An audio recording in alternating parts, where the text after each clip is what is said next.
બોટાદ શહેરમાં એક યુવાન પર 3 જેટલા શખ્સોએ કર્યો હુમલો। પ્રવીણભાઈ વડવાણિયા ઉપર 3 શખ્સોએ કર્યો હુમલો।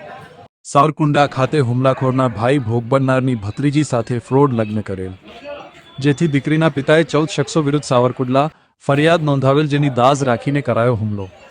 અગાઉ પણ અવારનવાર હુમલાઓ થયેલા છે, જેની ફરિયાદો પણ કરેલ હોવાનું ભોગ બનનારના ભાઈ નિલેશભાઈ વઢવાણિયાએ જણાવ્યું। હુમલામાં પ્રવીણભાઈને ઈજાઓ થતાં સારવાર માટે બોટાદની હોસ્પિટલ ખસેડેલ। સમગ્ર ઘટના મામલે બોટાદ પોલીસે તપાસ હાથ ધરી।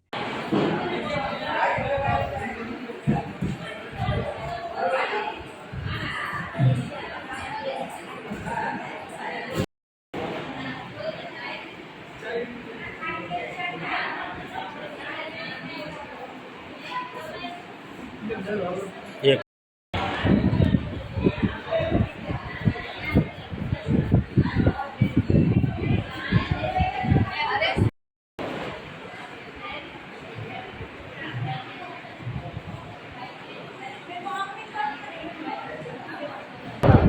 મારું નામ નિલેશભાઈ દિયાળભાઈ વઢવાણિયા।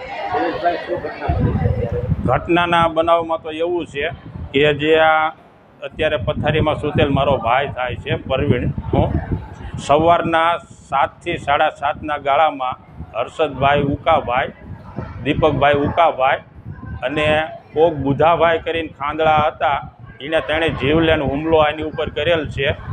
અને એનો ભાઈ હર્ષદભાઈનો ભાઈ વિજયભાઈ ઉકાભાઈ એણે બેલા ગામથી મારી છોકરીને ભગાડી જેલ અને ફ્રોડ લગ્નનું સાવરકુંડલામાં લગ્ન નોંધાવેલ છે।